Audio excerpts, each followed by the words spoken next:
Modelling sex racket കേസിൽ ഞെട്ടിക്കുന്ന വിവരങ്ങളുമായി ബിലാലിന്റെ റിമാൻഡ് റിപ്പോർട്ട്. റാക്കറ്റ് പ്രവർത്തിച്ചത് ദുബായ് കേന്ദ്രീകരിച്ച്.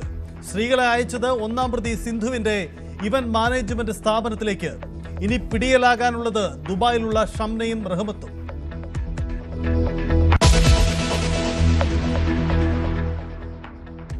ധർമ്മസ്ഥല കൂട്ടക്കൊലക്കേസിൽ ഫോറൻസിക് പരിശോധനാ ഫലം പുറത്ത്.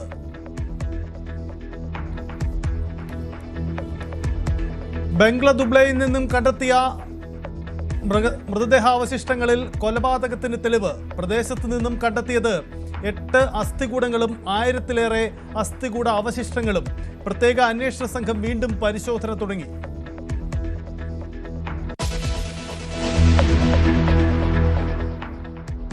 കുത്തിവയ്പ്പിനിടെ സൂചി ഒടിഞ്ഞ് ശരീരത്തിനുള്ളിൽ കുടുങ്ങി.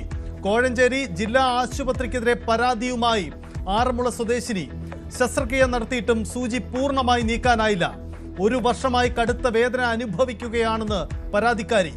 ചികിത്സാ പിഴവ് ആരോപണം നിഷേധിച്ച് ആശുപത്രി അധികൃതർ.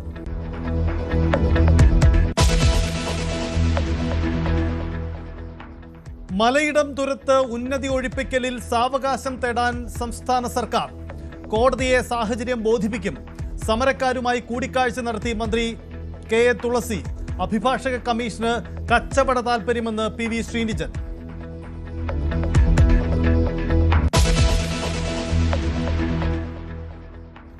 എബോള വൈറസിൽ മുൻകരുതലുമായി സംസ്ഥാനം. ആരോഗ്യമന്ത്രിയുടെ നേതൃത്വത്തിൽ അടിയന്തര യോഗം ചേർന്നു. പ്രതിരോധ നടപടികൾ കർശനമാക്കാൻ തീരുമാനം. ആശങ്കപ്പെടേണ്ട സാഹചര്യമില്ലെന്നും വിലയിരുത്തൽ. രോഗലക്ഷണമുള്ളവരെ വിമാനത്താവളത്തിൽ നിരീക്ഷിക്കും.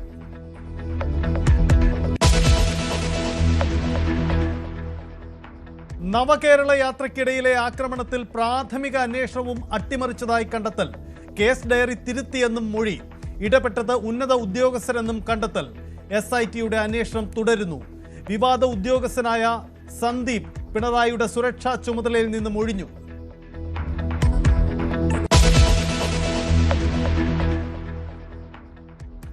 തിരുവഞ്ചൂർ രാധാകൃഷ്ണൻ 16ാം കേരള നിയമസഭയുടെ സ്പീക്കർ.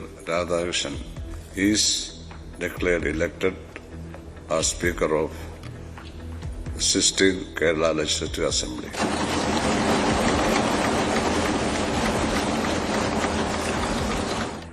തിരുവഞ്ചൂരിന് കിട്ടിയത് 101 വോട്ടുകൾ.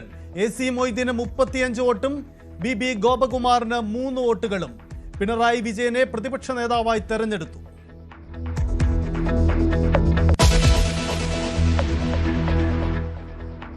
സംസ്ഥാനത്ത് അതിശക്തമായ മഴയ്ക്ക് സാധ്യത. തെക്കൻ കേരളത്തിൽ മഴ കനക്കും.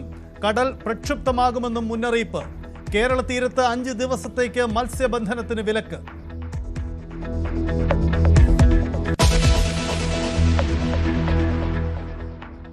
റെക്കോർഡ് നേട്ടവുമായി ദൃശ്യം 3. ആദ്യ ദിനം ഏറ്റവും അധികം ടിക്കറ്റുകൾ വിറ്റ മലയാള ചിത്രം. റിലീസ് ദിനത്തിൽ ബുക്ക് ചെയ്തത് 5,87,000-ലേറെ ടിക്കറ്റുകൾ. മറികടന്നത് മോഹൻലാൽ ചിത്രം എമ്പുരാന്റെ റെക്കോർഡ്.